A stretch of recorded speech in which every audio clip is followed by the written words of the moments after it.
L'invité de la matinale. KTO Radio. Bonjour à tous et merci d'être fidèles au rendez-vous de la matinale sur KTO Radio. Notre invité cette semaine, et pour la dernière fois déjà, ça passe si vite, le père Bernard Clasen. Bonjour mon père. Bonjour.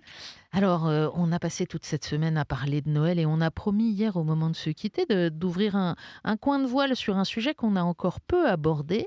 C'est Marie et Joseph. Alors, on a parlé de la crèche, évidemment, on les voit, Marie et Joseph, on les évoque dans les récits de la Nativité, mais en fait, on n'en sait pas grand-chose en tant que tel, et peut-être même Joseph encore moins que Marie. Comment ça se fait ? Oui, Joseph, il va disparaître. C'est vraiment l'homme de la discrétion, hein. Le père putatif, comme on dit si mal. C'est pas très beau comme expression. Mais alors, les deux personnages sont essentiels. Dans l'art chrétien, ils sont toujours là, bien sûr. Hein. Toujours, toujours. Et toujours, enfin, sauf quelques rares exceptions, Joseph est un vieil homme. Alors, les Byzantins ont une tradition très intéressante qui n'est pas la tradition que nous avons retenue en Occident depuis le XIIIe siècle. Mais les Byzantins ils se fondent sur un évangile qui n'a pas été retenu dans le canon des Écritures. Donc, vous voyez, ça complique tout. Mais les Byzantins compliquent tout. Ils aiment ça, ils adorent ça. Et ils utilisent un évangile apocryphe qui s'appelle l'évangile de Saint Jacques, qui est des années 160-180, et un autre qui s'appelle l'évangile apocryphe de Saint Matthieu, qui lui est beaucoup plus dans le 4e, 5e ou 6e siècle même. Et donc, ça va avoir un succès énorme. Mais pourquoi ? Qu'est-ce que ça raconte de différent ? Eh bien, parce que c'est plus logique. C'est plus logique et c'est plus riche en narration qu'un jeune couple d'amoureux. Alors, un jeune couple d'amoureux, ça nous aurait bien convenu, hein, surtout dans la pastorale des mariages, par exemple pour faire de ce couple une famille idéale. Mais les Byzantins, c'est pas du tout leur truc. Eux, leur idée, c'est que Joseph représente tout ce qui est ancien. Et ce qui est ancien, et Marie, tout ce qui est nouveau. C'est tellement nouveau qu'elle est vierge. Alors ça, pour le coup, l'un et l'autre sont d'accord, les deux traditions sont d'accord. Et c'est l'Ancien Testament qui va en quelque sorte recueillir, donner le nom, donner l'enracinement. Donc c'est l'alliance de l'Ancien et du Et Neuf. du Nouveau. Exactement, voilà, c'est ça. Et ils y tiennent beaucoup. Et donc Joseph est toujours un homme assez âgé, plus que d'âge mûr. Hein. Il est très songeur. Il se demande ce que... C'est toute la tradition qui byzantine, est portée ouais. dans le personnage. Alors eux, ils sont vraiment convaincus de cette idée-là, c'est-à-dire on passe les relais.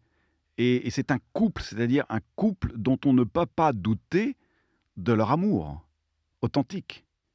Et donc, ils évitent cette espèce d'hérésie qui consiste à dire, avec le Nouveau Testament, l'Ancien est caduc. Oui. Eh bien voilà. Pas possible, les deux vont ensemble. Eh bien ouais. Et non seulement ils vont ensemble, mais ils s'aiment. Un peu, vous savez, comme la transfiguration, vous avez Moïse et Élie qui parlent avec Jésus. Et Jésus, en quelque sorte, est la lumière pour Moïse et Élie. Voilà, la même chose, les deux vont s'étayer mutuellement. Regardez dans le texte de Luc le nombre de citations de l'Ancien Testament. Et du coup, l'Ancien Testament devient régulièrement lumineux sous l'optique du Nouveau.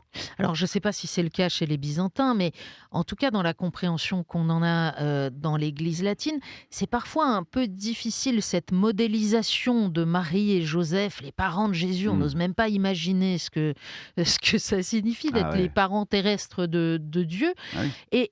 Et du coup, c'est presque des icônes.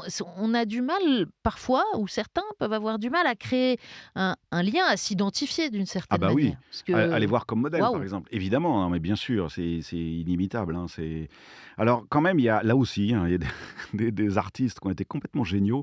Au musée du Louvre, on a la chance d'avoir quelques Delatour. Hein, et vous avez un Joseph Charpentier. Et à mon avis, le gars Delatour, Georges Delatour, a vraiment tout compris de ce qu'est une paternité authentique.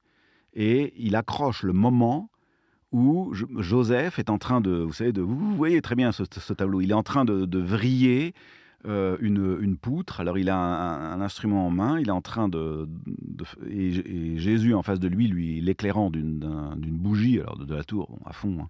Ça c'est La de la tour. lumière, Voilà, évidemment, avec c'est des pour fonds ça tout qu'il est noirs. connu, ouais. Sur sa palette, il y a du rouge et de l'ocre, c'est à peu Mais près c'est le tout. moment du père et du fils, de Et la oui, transmission, et de il y a pire que ça, c'est quand vous regardez bien le tableau, donc ça c'est au Louvre, donc les Parisiens vont être contents, ils peuvent y aller demain matin. Vous avez le moment où Jésus vient de dire quelque chose, il a encore la bouche ouverte. Pour un peintre, c'est une prouesse de peindre quelqu'un avec la bouche ouverte sans que ce soit laid. C'est très difficile. Donc Jésus a la bouche ouverte, il vient de dire quelque chose. Et on voit les rides sur le front de Joseph, qui est courbé à son travail. On voit les rides comme s'il était en train de lever le regard. Et en fait, on voit que son regard est interrogatif. Jésus vient de lui dire un truc. Et Joseph le regarde, complètement fasciné, et il arrête son geste. Voilà. Et on le voit dans le tableau, c'est prodigieux, quoi. Et ce gars, Georges de la Tour, a été inspiré quand il a fait ça. C'est-à-dire, et voilà l'authentique paternité, s'étonner toujours de sa progéniture. Être encore capable de s'étonner, quoi. C'est mon garçon, c'est ma fille, etc. Mais waouh, on s'arrête et on est étonné, stupéfait. Et ça, voilà, c'est un véritable modèle de paternité sur ce point. Sur ce point, c'est... modèle de paternité, évidemment, Marie avec son oui. Ah, En même temps, la présence des deux, elle nous enseigne aussi quelque chose de l'incarnation. C'est-à-dire que évidemment. Jésus, il arrive dans une vraie famille avec des vrais parents, Ouais. on l'a dit toute cette semaine, c'est un vrai petit enfant, il faut l'accompagner, il Oui. faut lui apprendre à devenir un petit bonhomme, puis un grand bonhomme. Ouais, c'est sûr, il a appris la politesse. Certainement, Joseph, de temps en temps, a dû élever la voix en disant « Non, non, ça, on fait pas ». Ils lui ont appris à parler, ça c'est quand même fantastique, fantastique.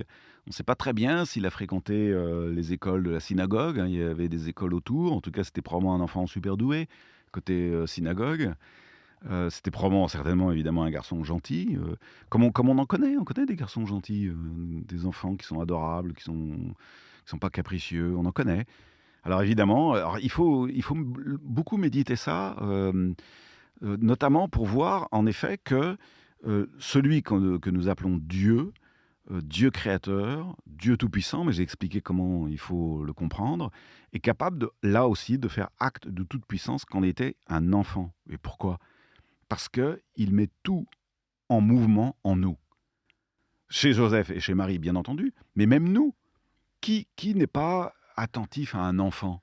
Ouais, alors c'est quand même pas un enfant comme les autres, Comme les parce autres, que ça, c'est... semblable à nous en tout, hormis Non, le péché, ça ça fait veut donc beaucoup. dire que par rapport aux enfants normaux, Ça fait une grosse il y a quand même différence. 2-3 trucs. Cela dit, dans le rapport à ses parents, moi qui suis maman, je suis parfois, je lève un petit sourcil dans certains des récits Oui. de l'enfance de Jésus. Je suis désolée, mais moi, si je perds un enfant qui va, même s'il va enseigner au temple, c'est pas gentil, quoi. Il aurait Ouais. pu prévenir, parce qu'ils se sont fait un sang d'encre, ses parents. Ça, c'est sûr. Ouais. On sait aussi, à Cana, évidemment, on l'a en tête, il rabroue un peu Marie. Ouais. C'est pas toujours... Ouais, et je puis sais pas comment dire, mais... il dit des paroles étranges. Hein. Quand on lui dit tes frères et sœurs sont là, ils t'attendent, il dit mais qui sont mes frères et sœurs ? Ouais, Ah, ça quand même. c'est un peu dur, hein. J'espère qu'ils l'ont pas entendu, quoi. Et une autre fois où quelqu'un lui dit ah, bienheureuse la femme qui t'a allaité, et lui dit non, non, bienheureux plutôt celui qui écoute ma parole. Ouais. Alors là, ça n'exclut pas Marie pour le coup. Parce Oui, que, parce que, voilà, vraisemblablement, c'est elle qui a écouté probablement le plus. D'ailleurs, on nous le dit dans l'évangile de Ouais. Luc, elle garde ses paroles et les médite en son cœur. Donc quand il dit bienheureux plutôt, il doit aussi dire bienheureux est-elle plutôt, parce Ouais. qu'elle a écouté et médité la parole. Et puis que- ça l'ouvre à tous les autres, Eh ben alors voilà, que sinon, la femme qui l'a porté, il n'y en a qu'une. Ouais, c'est ça. Mais n'empêche, moi je reste un peu troublée, vous m'avez Ouais. pas complètement répondu. Oui. Voilà, le Jésus qui va enseigner au temple parce que c'est sa Ouais. mission, n'empêche qu'il aurait pu dire à ses parents, vous savez qui je suis, vous savez ma mission, excusez-moi, je vais enseigner au temple. Ouais. Moyennant quoi, ce qu'on nous raconte, c'est pas ça. Il disparaît et ses parents sont terrorisés. Enfin, on imagine les parents, évidemment. Alors, voilà. Alors, on en fait un peu trop aussi là-dessus. Parce que, un peu comme sur l'histoire de l'auberge. Parce que on marche en groupe. Et à l'époque, on n'est pas une famille Papa, maman, l'enfant. voilà, avec 3 gosses. Voilà. On marche Mais avec... c'est pour ça qu'ils s'aperçoivent pas d'ailleurs que Jésus exactement. est avec eux, Ils, c'est que les ils mettent enfants, ils sont 24 avec tout heures. le Bon, monde et tout voilà. ça. Et parfois même, ils mangent chez le cousin. Oui, mais quand ils s'en aperçoivent, ils sont pas Ouais. super Ah bah contents. non, et d'ailleurs ils reviennent à Ouais. Jérusalem. Alors moi, j'ai une interpellation un peu curieuse, je l'ai soumise à plusieurs, évidemment, spécialistes qui lèvent un sourcil interrogateur, mais sans jamais me rabrouer. Je suis persuadé que Joseph savait très bien où aller chercher Jésus. C'est-à-dire que Jésus était un familier de cette école rabbinique. Et quand il retourne à Jérusalem, il ne va pas demander aux gens, est-ce que vous avez vu un petit gamin qui court dans les rues? Il y en a plein de petits gamins qui courent dans les rues. Donc les gens ont rigolé en disant, bah si, regarde, j'en vois 30. Non, il savait très bien où aller. Et donc il s'est dit, ah, il est resté dans telle école rabbinique autour du temple. Et donc il y va tout droit, quoi. Il y va tout droit le rechercher. Et moi, c'est ça qui m'intéresse. C'est-à-dire, il sait que son gamin a probablement déjà fréquenté cette école, est déjà probablement connu par les docteurs de la loi, qui sinon ne font pas siéger de gosses. Hein. Ils font pas siéger de gosses au milieu d'eux, quoi. Alors là aussi, il y a des peintres qui ont magnifiquement représenté ça. Hein. Lieberman, par exemple. C'est où on voit l'étonnement enfin, pas l'étonnement, la fascination de Joseph, quoi. Fasciné devant son... Ah oui, c'est des parents, Joseph et Marie, qui savent Ah bah que oui, leur il est enfant tout à fait exceptionnel. est particulier, c'est le Et moins puis qu'on qu'il a puisse dire. l'habitude de discuter avec des docteurs de la loi, quoi. Ouais. C'est-à-dire, aujourd'hui, on pourrait dire un théologien.